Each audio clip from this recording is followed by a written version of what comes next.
નમસ્કાર મિત્રો, દેશ અને દુનિયાના સૌથી મોટા સમાચારમાં આપનું સ્વાગત છે।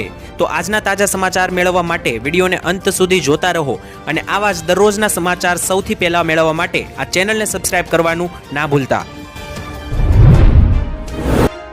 તો મિત્રો આજના પ્રથમ સમાચાર વિશે વાત કરીએ તો ખાસ કરીને શક્તિ નામનું વાવાઝોડું વધારે ગુજરાત તરફ આગળ વધી રહ્યું છે। ખાસ કરીને ગુજરાતના કયા વિસ્તારોને આજે અસર કરશે અને આવતીકાલે હજુ પણ ગુજરાત ઉપર હાઈ એલર્ટ આપી દેવામાં આવ્યું છે। વાવાઝોડાની મિત્રો ખાસ કરીને નુકસાની શરૂ થઈ ચૂકી છે। સૌરાષ્ટ્રમાં વાવાઝોડાની અસરો શરૂ થઈ ચૂકી છે।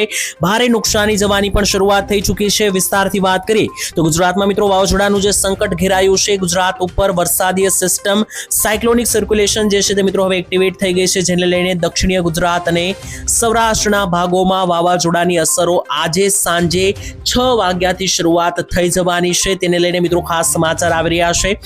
મોટા સમાચાર મિત્રો એ પણ આવી રહ્યા છે કે ખેડૂતો માટે વરસાદ અને વાવાઝોડું દુશ્મન બની શકે, કારણ કે ખૂબ જ વધારે નુકસાન થઈ શકે। જૂનાગઢના માછીમારોને દરિયો ન ખેડવા જવાની પણ સૂચના આપવામાં આવી છે 25 તારીખ સુધી અને 25 તારીખ બાદ પણ। સાથે જ મિત્રો વરસાદની આગાહીને પગલે માંગરોળ મત્સ્ય ઉદ્યોગના નિયંત્રણ મિત્રો નિર્ણય લેવામાં આવ્યો છે કે 25 તારીખ અને 26 તારીખ આસપાસ માછીમારોએ દરિયામાં ન જવું। તેની સાથે મિત્રો આજે જે છે તે વાવાઝોડાની અસરો પણ જોવા મળી છે। રાજકોટના ગોંડલમાં હોસ્પિટલોના કાંચો તૂટ્યા છે। સૌરાષ્ટ્રમાં દરિયાકાંઠે મિત્રો વૃક્ષો ધરાશાયી થયા છે અને દક્ષિણીય ગુજરાતમાં પણ વાયરો વાવવાની શરૂઆત થઈ ગઈ છે। આંધી તોફાનો શરૂ થઈ ચૂક્યા છે અને હજુ પણ 25 થી 30 તારીખ વચ્ચે આ વાવાઝોડું ગુજરાત અને મહારાષ્ટ્રને ખાસ કરીને ધમરોળશે તેવું લાગી રહ્યું છે। તો ત્યાર પછીના મહત્વના સમાચાર મિત્રો જોઈ લે તો કોરોનાને લઈને મોટા સમાચાર આવી રહ્યા છે। ગુજરાતમાં ડબલ થયા ફરી એકવાર કોરોના કેસ। કોરોનાનો ભરડો જે છે તે વધી રહ્યો છે। માસ્ક પણ ફરજિયાત કરી દેવામાં આવ્યા છે। વાત કરીએ તો મિત્રો ગુજરાતમાં ધીમા પગલે ફરી એકવાર કોરોનાએ પગ પેસારો કર્યો છે। ગઈકાલ સુધી ગુજરાતમાં માત્ર 14 કેસો હતા। આજે મિત્રો 21 કેસો હવે નવા નોંધાઈ ચૂક્યા છે, જેને કારણે હાલ ગુજરાતમાં એક્ટિવ કેસ એટલે કોરોનાના કેસનો આંકડો 34 ને પાર થઈ ગયો છે। એમાંથી મિત્રો 32 જેટલા તો કેસ માત્ર ને માત્ર અમદાવાદની અંદર જ નોંધાયા છે। બાકીના 2 કેસ અમદાવાદની બહાર ગુજરાતના જુદા જુદા જિલ્લાઓમાં છે। મિત્રો તમને જણાવી દઈએ તો ખાસ કરીને કોરોના જે છે તે અત્યારે સંપૂર્ણ ભારત દેશ અને બીજા દેશોની અંદર પણ વકરી રહ્યો છે। સિંગાપોરમાં તો 15,000 કેસનો આંકડો પહોંચી ચૂક્યો છે। ભારતની અંદર પણ મિત્રો આંકડો 300 ને પાર થઈ ચૂક્યો છે। તેમાં ગુજરાતમાં જ 34 કેસો નોંધાઈ ચૂક્યા છે। તે લઈને તંત્ર એલર્ટ થઈ ગયું છે। ખાસ સૂચના આપી દેવામાં આવી છે કે જો કોઈ શરૂઆતના લક્ષણો જણાય, શરદી ખાંસી ઉધરસ જણાય તો વહેલી તકે સારવાર લઈને સારું થઈ જવું, જેથી મિત્રો આ ખતરનાક કોરોનાની બીમારીમાં આપણે ના ફસાઈએ। બીજી તરફ મિત્રો આંધ્રપ્રદેશની સરકારે નિર્ણય લીધો છે કે માસ્ક ફરજિયાત પહેરવા પડશે। વર્ષ 2020 અને 21ની જેમ માસ્ક હવે મિત્રો ફરી એકવાર ફરજિયાત કરવામાં આવ્યા છે। આંધ્રપ્રદેશની સરકારે ફેસલો આપ્યો છે। તો બીજી તરફ મિત્રો ગુજરાતની અંદર પણ જે કેસો વધી રહ્યા છે તે લઈને બેઠકમાં વાત થઈ શકે। આવનારી જે બેઠક બોલાવવામાં આવશે તે લઈને સરકાર જે છે તે ગાઈડલાઈન પણ જાહેર કરી શકે। તો ત્યાર પછીના મહત્વના સમાચાર મિત્રો જોઈએ તો ખાસ કરીને ભારત અને પાકિસ્તાન વચ્ચે જે યુદ્ધ ચાલ્યું હતું તેને લઈને નવા સમાચાર। પાકિસ્તાન મિત્રો ફરી એકવાર જે છે તે ખાસ કરીને ધમકી આપી રહ્યું છે ભારતને। મિત્રો પાકિસ્તાન જે છે તે કૂતરાની એ પૂંછડી છે કે જે કોઈ દિવસ સીધી થવાની નથી, કારણ કે એટલું મિત્રો સમજાવ્યા બાદ, સીઝ ફાયર થયા બાદ પણ હજુ મિત્રો શાંતિનું નામ નથી। ભારત સામેની મિત્રો ખાસ કરીને જે યુદ્ધ ચાલ્યું તેમાં મોટી પિટાઈ થઈ છે પાકિસ્તાનની, છતાં પણ હજુ હેઠે બેસવા મિત્રો પાકિસ્તાન તૈયાર નથી અને પાકિસ્તાન મંત્રીઓ દ્વારા લગાતાર ટિપ્પણીઓ આપવામાં આવી રહી છે। તેવી જ રીતના ખાસ કરીને મિત્રો આ જ કારણ છે કે DGISPR લેફ્ટિનન્ટ જનરલ અહેમદ શરીફ ચૌધરીએ આતંકવાદીઓના નેતા હાફિઝ સઈદને ટાંકીને કહ્યું કે જો ભારત સિંધુનું પાણી રોકશે, એટલે કે જો ભારત પાકિસ્તાન તરફ જનારું પાણી રોકશે તો અમે ભારતીયોનો શ્વાસ રોકીશું, તેવી પણ ટિપ્પણી મિત્રો પાકિસ્તાનીઓ તરફથી કરવામાં આવી છે। તમને જણાવી દઈએ કે મિત્રો એ નિવેદન જે છે તે ખાસ કરીને મુંબઈ હુમલાના માસ્ટર માઇન્ડ હાફિઝ સઈદે થોડા સમય પહેલા આપ્યું હતું। એટલે કે મિત્રો જે કસાબનો હુમલો થયો હતો મહારાષ્ટ્રમાં, તે મિત્રો જેને હુમલાને અંજામ આપ્યો હતો તેના માસ્ટર માઇન્ડે ટિપ્પણી આપી છે કે જો ભારત પાકિસ્તાન તરફ આવતું પાણી રોકશે તો ભારતના લોકોના શ્વાસ રોકીશું। જો કે મિત્રો પાકિસ્તાનનું યુદ્ધમાં જે છે તે મોટી હાર થઈ છે, છતાં પણ ખાસ કરીને આ એ પૂંછડી છે જે મિત્રો વાંકી અને વાંકી જ રહેવાની છે, તેમાં કોઈ ફરક રહેવાનો નથી। તો તો ત્યાર પછીના મહત્વના સમાચાર મિત્રો વાત કરી લઈએ તો ખાસ મે અને જૂન મહિનામાં મોટા ભાગના લોકો પાક ધિરાણની મંડળી એટલે કે લોન ભરતા હોય છે, તેને લઈને મોટા સમાચાર મિત્રો ઘણા બધા તમારા લોકોએ મિત્રો ખાસ કરીને આ વર્ષની પાક ધિરાણ લોનની નવા જૂની પણ કરાવી લીધી હશે, છતાં પણ મિત્રો ઘણા લોકોના મનમાં એ પ્રશ્ન છે કે જો બીજા રાજ્યોની અંદર પાક ધિરાણ લોન એટલે કે ખેડૂતોની લોન માફ થઈ રહી છે તો શું ગુજરાત રાજ્યની અંદર એ શક્ય બનશે? શું ગુજરાતમાં પણ લોન માફી કે દેવા માફી બનશે? તો તેને લઈને મિત્રો સમાચાર આવી રહ્યા છે। ત્યારે હાલમાં મિત્રો જે છે તે ખાસ કરીને તમને જણાવી દઈએ તો ખેડૂતોને જે 0% વ્યાજે મંડળી એટલે કે પાક ધિરાણ લોન આપવામાં આવે છે તેનું મિત્રો વ્યાજ જે છે તે સરકાર ભરે છે, પરંતુ જે લોન ખેડૂતોએ ઉપાડેલી છે શું તે માફ થઈ શકે? તો તેને લઈને મિત્રો તમને જવાબ આપીએ કે હજુ આ અંગે કોઈ પણ સત્તાવાર જાહેરાત ક્યારેય પણ કરવામાં આવી નથી। તો મિત્રો આ રીતની લોન જે છે તે ખૂબ જ મોટા આંકડામાં હોય છે, તે અચાનક ક્યારેય માફ થતી નથી। માફ થાય તેના પહેલા મિત્રો તેને લઈને ચર્ચાઓ કરવામાં આવે છે, માંગણીઓ કરવામાં આવે છે। જો કે મિત્રો ખેડૂતો માંગણી તો ઘણા બધા વર્ષોથી કરી રહ્યા છે, પરંતુ હાલ ફિલહાલ માટે ભવિષ્યમાં આ કામ થતું દેખાઈ રહ્યું નથી, એટલે કે ખેડૂતોની લોન માફ થાય તેવું હમણાં પૂરતું તો મિત્રો લાગી રહ્યું નથી। છતાં પણ જો કોઈ નિર્ણય લેવામાં આવશે કે કોઈ ઓફિશિયલ જાહેરાત થશે તો ચોક્કસ તમારા સુધી માહિતી આપીશું। તો ત્યાર પછીના મહત્વના સમાચાર મિત્રો ખાસ કરીને વાત કરી લઈએ તો પેટ્રોલ અને ડીઝલના ભાવ ઘટવાને લઈને મોટા સમાચાર સામે આવ્યા। મિત્રો ગુજરાતની અંદર વાત કરીએ કે શું પેટ્રોલ ડીઝલના ભાવ ઘટી શકે? તો પેટ્રોલ અને ડીઝલનો હાલ જીએસટીમાં સમાવેશ કરવાની અત્યારે હાલ પૂરતી હમણાં કોઈ તૈયારી નથી। રાજ્યસભામાં મિત્રો એક સવાલના જવાબમાં કેન્દ્રીય પેટ્રોલિયમ મંત્રાલયે જાણકારી આપી છે કે રાજ્યસભામાં જાણકારી આપતા કેન્દ્રીય મંત્રાલયે જણાવ્યું કે પેટ્રોલ અને ડીઝલને જીએસટી હેઠળ લાવવા માટે જીએસટી કાઉન્સિલની ભલામણ જરૂરી છે, એટલે કે પેટ્રોલ ડીઝલને જો જીએસટીના દાયરામાં લાવવામાં આવે તો તેના માટે સૌથી પહેલા તો જીએસટી કાઉન્સિલની ભલામણ એટલે કે બેઠક જરૂરી છે, સૂચના જરૂરી છે, જે હજુ કરવામાં આવી નથી। અને જો મિત્રો એવું થાય છે અને ભવિષ્યમાં જીએસટી કાઉન્સિલની બેઠક મળે અને જો એવો નિર્ણય લેવામાં આવશે કે પેટ્રોલ અને ડીઝલને જીએસટીના દાયરામાં લાવવામાં આવશે તો મિત્રો મોટો ભાવ ઘટાડો જોવા મળી શકે અને 5 રૂપિયા જેટલો પણ ભાવ ઘટાડો પેટ્રોલ ડીઝલમાં 5 થી 10 રૂપિયા જેટલો પણ બની શકે। અને મિત્રો તે કઈ વસ્તુ જેને લઈને જો કોઈ ભવિષ્યમાં અપડેટ આવશે તો ચોક્કસ તમારા સુધી પહોંચાડતા રહીશું। તો ત્યાર પછીના મહત્વના સમાચાર મિત્રો જોઈ લઈએ તો ખાસ કરીને ગુજરાતમાં રહેતા ગરીબોને મળશે ભેટ। હવે મિત્રો કેન્દ્ર સરકાર આપવા જઈ રહી છે પૈસા। તો મિત્રો જો તમે પણ ગરીબ હોય, મધ્યમ વર્ગના લોકો હોય અને તમને પણ પૈસાની જરૂરિયાત હોય તો ખાસ માનવ કલ્યાણ યોજના વિશે જાણી લેજો। છેલ્લા 3 વર્ષમાં મિત્રો માનવ કલ્યાણ યોજના અંતર્ગત રાજ્યના કુલ 1.16 લાખ કરતા વધારે કારીગરોને સાધન સહાય આપવામાં આવી છે। આ યોજનાની અંદર મિત્રો ખાસ કરીને ગરીબ લોકો માટે ઘણા બધા જુદા જુદા વિવિધ પ્રકારના વ્યવસાયો ધંધાઓ માટે ખાસ કરીને પૈસા આપવામાં આવે છે, જેમ કે ભરતકામ, બ્યુટી પાર્લર, પ્લમ્બર જેવા મિત્રો 10 જેટલા જુદા જુદા ટ્રેડના કારીગરોને ટૂલ કિટ માટે ઈ વાઉચર આપવામાં આવે છે। એટલે કે મિત્રો ખાસ કરીને માનવ કલ્યાણ યોજનાની અંદર 18 થી 60 વર્ષની ઉંમરના ધરાવતા લાભાર્થીઓ લાભ લઈ શકે અને યોજનામાં અરજી કરી શકે। મિત્રો તમને જણાવી દઈએ કે આ યોજનાની અંદર જુદા જુદા પ્રકારના જે છે તે ધંધાઓ વ્યવસાયો કરવા માટે જે ટૂલ કિટની જરૂરિયાત પડે છે તે ખરીદવા માટે સરકાર તરફથી પૈસા સહાય આપવામાં આવે છે। જેમ કે જો દરજી કામ કરવું હોય તો દરજીઓની ટૂલ કિટ તરીકે મશીન છે, તેવી રીતના મિત્રો જો મોચી કામ કરવું હોય તો મોચીઓની ટૂલ કિટ તરીકે જે કંઈ પણ સાધનો લાગતા હોય છે, તો આવી રીતના જુદા જુદા કામકાજો કરવા માટે, જુદા જુદા ધંધાઓ કરવા માટે જે કંઈ પણ ટૂલ કિટ જોશે, જે પણ સાધનો જોશે તે ખરીદવા માટે સરકાર તરફથી સહાય પૂરી પાડવામાં આવશે। તો ત્યાર પછીના મહત્વના સમાચાર મિત્રો જોઈ લઈએ તો ગુજરાતીઓ ખાસ છેતરાતા નહીં, ધ્યાન આપજો। મિત્રો તમને જણાવી દઈએ તો ખાસ કરીને અત્યારે સહાયના નામે ઘણા બધા લોકોનું ફુદ્દું કાઢવામાં આવતું હોય છે, તો ખાસ આ પ્રકારની જે મિત્રો ખાસ કરીને લૂંટ ચાલી રહી છે તેનાથી બચીને રહેજો। કારણ કે મિત્રો અત્યારે પ્રધાનમંત્રી આવાસ યોજના અંતર્ગત મકાન બનાવવાના સપના દેખાડીને તમને લૂંટવામાં આવી શકે। જી હા મિત્રો, અત્યારે ઘણા બધા એવા સમાચારો અને ઘણી બધી મિત્રો ખાસ કરીને એવી મેસેજો વાયરલ થઈ રહ્યા છે જેમાં કહેવામાં આવી રહ્યું છે કે જો મિત્રો તમારે આવાસ યોજના હેઠળ લાભ લેવો હોય અને પૈસા મેળવવા હોય મકાન બનાવવા માટે તો તમારી પાસેથી કેટલાક પૈસા માંગવામાં આવશે શરૂઆતમાં યોજનાનો લાભ લેવા માટે। તો આવી પરિસ્થિતિમાં મિત્રો તમારે તેને પૈસા આપવાની જરૂર નથી, તેના બદલે આપણે તેના વિશે ફરિયાદ નોંધાવી પડશે।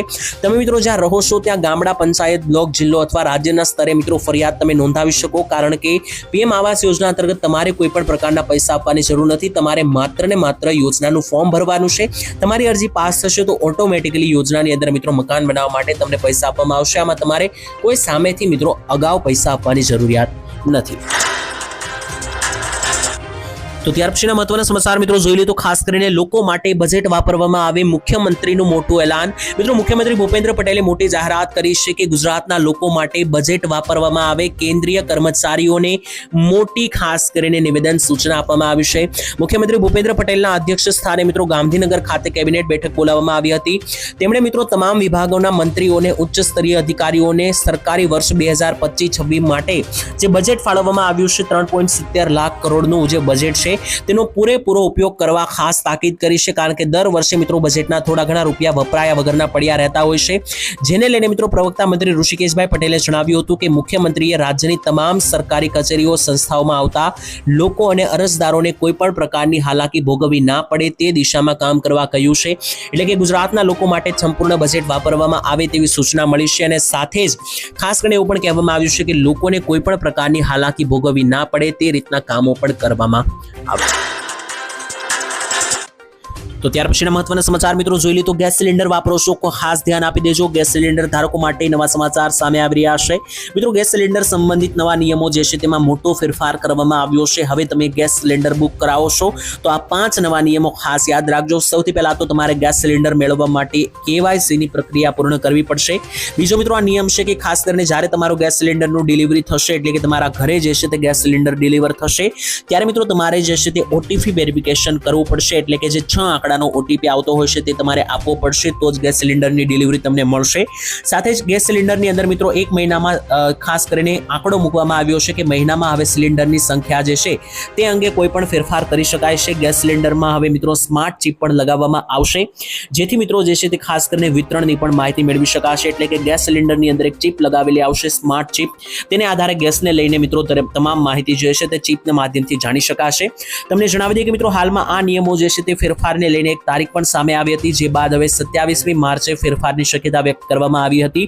27 માર્ચથી જ મિત્રો આ ફેરફાર થયેલા છે. તો ખાસ કરીને હજુ સુધી મિત્રો આ સત્તાવાર જાહેરાત કરવામાં નથી આવી, પરંતુ મિત્રો જ્યારે જાહેરાત થશે ત્યારથી આ નિયમો બદલાઈ શકે તેવું સૌથી વધારે મિત્રો માહિતી જે છે તે કેટલાક અહેવાલો અનુસાર સામે આવી.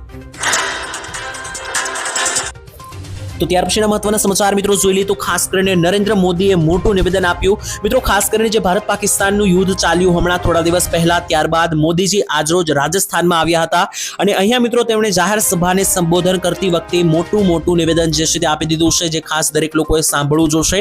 પ્રધાનમંત્રી મોદીએ મિત્રો રાજસ્થાનના બિકાનેર પહોંચ્યા હતા. આ દરમિયાન તેમણે કહ્યું કે 22 એપ્રિલના રોજ આતંકવાદીઓ દ્વારા કાશ્મીરમાં જે હુમલો થયો તેને 22 મિનિટમાં આતંકવાદીઓના 9 ઠેકાણાઓને નાશ કરીને ભારતે જવાબ આપ્યો. પાકિસ્તાન એક વાત ભૂલી ગયું છે કે હવે ભારત માતાનો સેવક મોદી અહીંથી માથું ઊંચું કરીને ઊભો છે તેવું પણ મોદીજીએ જણાવ્યું. અને સાથે જ મોદીજીએ કહ્યું કે મારું મન ઠંડુ છે, મગજ ઠંડુ છે, પરંતુ મોદીના શરીરમાં લોહી જે છે તે ખૂબ જ ગરમ છે તેવું પણ મોદીજીએ કહ્યું. અને ફરી એકવાર મિત્રો જ્યારે મિત્રો અહીંયા સંબોધન કરવા મોદીજી અત્યારે હાલ આજરોજ આવ્યા ત્યારે તેમણે એવું પણ કહ્યું કે જ્યારે હું હવાઈ હુમલા પછી પાછો મળ્યો આર્મીને ત્યારે મોદીજીએ એવું કહ્યું કે ત્યાં દેશની ધરતી ઉપર જે કંઈ પણ થઈ રહ્યું છે તેને લઈને મોદીજી દ્વારા મિત્રો જે ખાસ કરીને નિર્દેશન આપવામાં આવ્યું હતું ઓપરેશન સિંદૂરનું. અને જ્યારે મિત્રો આ ઓપરેશન સફળ બન્યું ત્યારે મોદીજીએ મિત્રો ખાસ કરીને સૈનિકો સાથે પણ એવું કહ્યું હતું કે આ દેશ ઝૂકવા નહીં દો તેવી પણ મિત્રો સૂચના જે છે તે આપી હતી. એટલે કે મિત્રો 2019માં પણ મોદીજીનો એક ડાયલોગ ખૂબ જ પ્રખ્યાત થયો હતો કે દેશ મેં મિટને નહીં દૂંગા, ઝૂકને નહીં દૂંગા. તે મિત્રો આ વખતે ફરી એકવાર કરીને બતાવ્યું અને પાકિસ્તાનને તેની જ ભાષામાં જવાબ આપીને 90 જેટલા આતંકવાદીઓને ઠાર પાડ્યા અને એ પણ માત્ર 1-2 દિવસની અંદર. ત્યાર પછીના મહત્વના સમાચાર મિત્રો ખાસ કરીને જોઈ લઈએ તો સહાય મળશે તો કામ કોણ કરશે તેવી જાહેરાતો કરવામાં આવી. એટલે કે મિત્રો સરકાર તરફથી જે મફત સહાય યોજનાઓ ચલાવવામાં આવે છે તેને લઈને સુપ્રીમ કોર્ટે ચૂંટણી પહેલા મફત યોજનાઓ ઉપર ભારે નારાજગી વ્યક્ત કરી. સુપ્રીમ કોર્ટ દ્વારા મિત્રો માહિતી આપવામાં આવી છે કે જો મફતના કારણે લોકો કામ કરવા તૈયાર નથી, એટલે કે સરકાર તરફથી જે મફત રાશન, મફત પૈસા અથવા તો કોઈ પણ મફતની યોજનાઓ ચલાવવામાં આવે છે ત્યારે મિત્રો ચૂંટણી જ્યારે આવે છે ત્યારે આ પ્રકારની કોઈ પણ રાજકીય પાર્ટી હોય તે મિત્રો ખાસ કરીને લોકોને મફત વસ્તુ આપીને વોટની લાલચે મિત્રો મફતની જાહેરાતો કરતી હોય છે. ત્યારે મિત્રો તેને લઈને ખાસ કરીને જસ્ટિસ ગવર્નરે કહ્યું કે દુર્ભાગ્યવશ આ મફત સુવિધાઓને કારણે લોકો જે છે તે કામ કરવા તૈયાર નથી અને મફત યોજનાઓની લાલચે બેઠા રહેશે. તેમને મિત્રો મફત રાશન મળી રહ્યું છે, તેમ મિત્રો કોઈ કામ કર્યા વિના જો મિત્રો રાશન મળતું હોય તો મિત્રો કામે કોણ જાય તેવા પણ ખાસ કરીને ઘણા બધા ચર્ચાઓ અને નિર્ણયો જે છે તે સામે આવ્યા છે. તો મિત્રો તમારું શું માનવું છે? સરકાર તરફ જે મફત સહાય, મફત યોજનાઓ ચલાવવામાં ચલાવવામાં આવે છે તે શરૂ રાખવી જોઈએ કે બંધ કરી દેવી જોઈએ, જરૂરથી કોમેન્ટમાં લખીને જણાવી દે. તો ત્યાર પછીના મહત્વના સમાચાર મિત્રો જોઈ લઈએ તો ગુજરાતમાં શું 300 યુનિટ મફત વીજળી મળશે? મોટો નિર્ણય લેવામાં આવ્યો. મિત્રો ગુજરાતમાં પણ બહાર બીજા રાજ્યોની જેમ 300 યુનિટ મફત વીજળી નાગરિકોને અને ગરીબોને આપવામાં આવશે કે નહીં તેનો જવાબ આપતા ભાજપના મંત્રી કનુભાઈ દેસાઈએ મિત્રો માહિતી આપી હતી. અને જ્યારે બજેટ જાહેર કરવામાં આવ્યું હતું ત્યારે જ આમ આદમી પાર્ટીના ધારાસભ્ય ઉમેશ મકવાણાએ આ પ્રશ્નો પૂછ્યા હતા.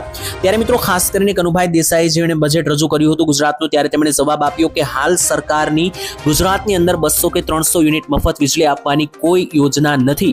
એટલે કે ગુજરાતમાં હમણાં જે છે તે 100 થી 200 યુનિટ કે 300 યુનિટ મફત વીજળી મળશે નહીં.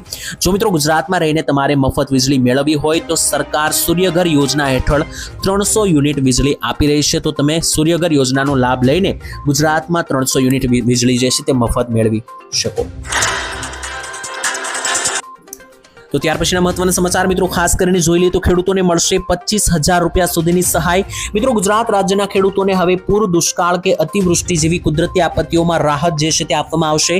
તેના માટે મિત્રો ઓગસ્ટ 2020ના રોજ ગુજરાત સરકાર દ્વારા ગુજરાત માટે મુખ્યમંત્રી કિસાન સહાય યોજનાની શરૂઆત કરી છે. આ યોજના અંતર્ગત મિત્રો ખાસ કરીને ગુજરાતના ખેડૂતોને ખૂબ જ સારી એવી સહાય મળશે, કારણ કે જ્યારે કોઈ પણ કુદરતી આપત્તિઓને કારણે જેમ કે વાવાઝોડા, માવઠા, પૂર કે દુષ્કાળને કારણે જે કે પણ નુકસાન થશે તેનું વળતર સરકાર ચૂકવશે. આ યોજનાની અંદર મિત્રો 33% થી 60% જેટલું નુકસાની વળતર આપવામાં આવશે. જેમાં મિત્રો કુદરતી આપત્તિઓને કારણે જે કંઈ પણ નુકસાન થયું હશે તેની અંદર 20,000 રૂપિયાથી લઈને 25,000 રૂપિયાનું વળતર જે છે તે વધુમાં વધુ 4 હેક્ટર માટે સરકાર તરફથી આપવામાં આવશે. તો ત્યાર પછીના મહત્વના સમાચાર મિત્રો જોઈ લઈએ તો ખાસ કરીને નવા નિયમો જાહેર કરવામાં આવ્યા છે. લાયસન્સ, આધાર કાર્ડ અને આરસી બુકને લઈને નવા નિર્ણય. મિત્રો યુનિયન રોડ ટ્રાન્સપોર્ટ સેક્રેટરી ઉમાશંકરે જાહેરાત કરી છે કે ડ્રાઇવિંગ લાયસન્સ અને આરસી બુકમાં એડ્રેસ આધાર કાર્ડ મુજબ હોવું જરૂરી છે. તો જો મિત્રો તમારી પાસે પણ ડ્રાઇવિંગ લાયસન્સ, આરસી બુક અને આધાર કાર્ડ છે તો આ ખાસ કરીને ફેરફારો કરી લેવા. ખાસ મિત્રો કહેવામાં આવ્યું છે કે ડ્રાઇવિંગ લાયસન્સના ધારકોએ પોતાનું નામ, સરનામું અને મોબાઈલ નંબર જે છે તે આધાર કાર્ડ મુજબ કરાવવાની રહેશે. એટલે કે તમારા આધાર કાર્ડમાં જે એડ્રેસ, જે નામ અને જે મોબાઈલ નંબર હશે તે સેમ ટુ સેમ તમારે ડ્રાઇવિંગ લાયસન્સમાં કરાવવું પડશે. આધાર કાર્ડ મુજબ જ દરેક વસ્તુ લાયસન્સમાં હોવી જરૂરી છે. નિયમ લાવવા માટે સરકાર અત્યારે હાલ વિચારણા કરી રહી છે. સરકારનું મિત્રો એમ કહેવું છે કે હાલમાં સરકાર પાસે 12,000 કરોડના ઈ ચલાણ એવા પડ્યા છે કે જે લોકો ભરતા નથી. એટલે કે મિત્રો જે ઈ ચલાણ લોકો ભરતા નથી, જે મેમો આવે છે ઓનલાઈન તે ભરતા નથી લોકો. તો મિત્રો આ જેવા લોકો કયા છે કે જે મેમો ભરતા નથી તેની ઓળખાણ કરવા માટે સરકાર આ નિયમ લાવી શકે, જેમાં આધાર કાર્ડ, આરસી બુક અને લાયસન્સમાં તમામ માહિતી સેમ હોવી જરૂરી બની શકે. તો ત્યાર પછીના મહત્વના સમાચાર મિત્રો ખાસ કરીને જાણી લઈએ તો સરકાર આપશે હવે મફત ઇન્ટરનેટ. મિત્રો ઇન્ટરનેટ જે છે તે ખાસ કરીને અત્યારે ખૂબ જ જરૂરી બન્યું છે. મોબાઈલ ફોન નેટ વગર ચાલતા નથી. તેની વચ્ચે ઘણા બધા એવા ગરીબ લોકો હોય છે કે જેમને મિત્રો ગરીબ લોકોને નેટ પુરાવાના પૈસા હોતા નથી, જેથી નેટ વાપરી શકતા નથી. અને આને કારણે મિત્રો તે ઘણી બધી ટેકનોલોજીનો ઉપયોગ કરી શકતા નથી. તો દેશમાં મિત્રો મૂળભૂત સુવિધાઓ સાથે ઇન્ટરનેટને જોડવા જઈ રહેલા ફ્રી ઇન્ટરનેટ બિલ ઉપર વિચારણાને લઈને સરકારે મંજૂરી આપી દીધી છે. આ બિલની અંદર મિત્રો દેશના પછાત લોકો અને ગરીબ લોકો કે જેમને મફત ઇન્ટરનેટ આપવાની યોજના સરકાર બનાવી રહી છે. તેનો ઉદ્દેશ્ય એ છે કે દેશનું દરેક ગરીબમાં ગરીબ વ્યક્તિ પણ ખાસ કરીને ડિજિટલ ઇન્ડિયાથી દૂર ના રહે, ઇન્ટરનેટનો ઉપયોગ કરીને આધુનિક રીતે કઈ રીતના આગળ વધી શકું તે પણ જાણી શકે. તેના દ્વારા સરકાર દ્વારા મિત્રો કોઈ પણ ચાર્જ વગર ઇન્ટરનેટ મફત આપવામાં આવશે. મફત ઇન્ટરનેટ મિત્રો બિલ જે છે તે ખાસ કરીને 2023ની અંદર ડિસેમ્બરમાં રજૂ કરવામાં આવ્યું હતું. રાષ્ટ્રપતિએ મિત્રો ગૃહને આ બિલ ઉપર વિચારણા કરવાની પણ ભલામણ કરી છે અને આ બિલનું નામ રાઇટ ટુ ફ્રી ઇન્ટરનેટ આપવામાં આવ્યું છે. જો મિત્રો આ બિલ પસાર થશે અને ખાસ કરીને સંમતિ મળશે તો ગરીબો અને મધ્યમ વર્ગના લોકો માટે મફત ઇન્ટરનેટની પણ સુવિધા કરવામાં આવશે. તો ત્યાર પછીના મહત્વના સમાચાર મિત્રો જોઈ લઈએ તો ખાસ કરીને ગામડાએ રહેતા લોકોને મોટી ભેટ આપવામાં આવશે. હવે ઘર ખરીદવા માટે અને ખાસ કરીને જમીન લેવા માટે સરકાર તરફથી સહાય આપવાને લઈને બજેટમાં કરવામાં આવી મોટી જાહેરાત. ગુજરાતના મિત્રો આજના સમાચાર જોઈ લઈએ તો ખાસ કરીને જે વર્ષ 2025નું ગુજરાતનું બજેટ રજૂ થયું તેમાં જાહેરાત કરવામાં આવી હતી કે ગુજરાતની અંદર ગામડાના વિકાસ માટે કુલ 13,000 કરોડ રૂપિયાની જોગવાઈ જે છે તે પણ સરકાર તરફથી કરવામાં આવી છે. નાણામંત્રી કનુભાઈ દેસાઈ મિત્રો કહ્યું છે કે અમારી સરકાર અત્યારે સ્ત્રીસ્તરીય પંચાયતી માળખા શાખાઓ પર કામ કરી રહી છે, જેની અંદર અત્યારે હાલ ગામડાને જે છે તે હવે નવીનીકરણ બનાવવામાં આવશે, રેકર્ડનું મોનિટાઇઝેશન કરવામાં આવશે, ટેકનોલોજી વધારવામાં આવશે, એટલે કે ટૂંકમાં ગામડાને શહેર લેવલના વિકસાવવામાં આવશે. તેના માટે 13,000 કરોડથી વધારે રકમ પણ ફાળવવામાં આવી છે. સાથે જ તમે ગામડામાં રહેતા હોય અને તમારું પોતાનું ઘર ના હોય તો ઘર ખરીદવા માટે પણ હવે આવાસ યોજના અંતર્ગત 1,70,000ની સહાય આપવામાં આવશે, જેથી ગામડે રહેતા લોકોને પણ પોતાનું ઘર મળી શકે. તો ત્યાર પછીના મહત્વના સમાચાર મિત્રો જોઈ લઈએ તો ખાસ કરીને ગુજરાતની મહિલાઓ માટે સરકારે આપી નવી યોજના. મિત્રો ગુજરાતની મહિલાઓ જે છે તે હવે આગળ વધી શકે તે માટે સરકાર 2 લાખ રૂપિયા સુધીની સહાય યોજના ચલાવી રહી છે. ખાસ કરીને મિત્રો પુરુષો જે છે તે વિવિધ ક્ષેત્રે આગળ વધી રહ્યા છે, મહિલાઓનો પણ વિકાસ થાય, મહિલાઓ પણ ધંધા ક્ષેત્રે આગળ વધી શકે તે માટે સરકાર તરફથી મહિલા સ્વાવલંબન યોજના ચલાવવામાં આવે છે.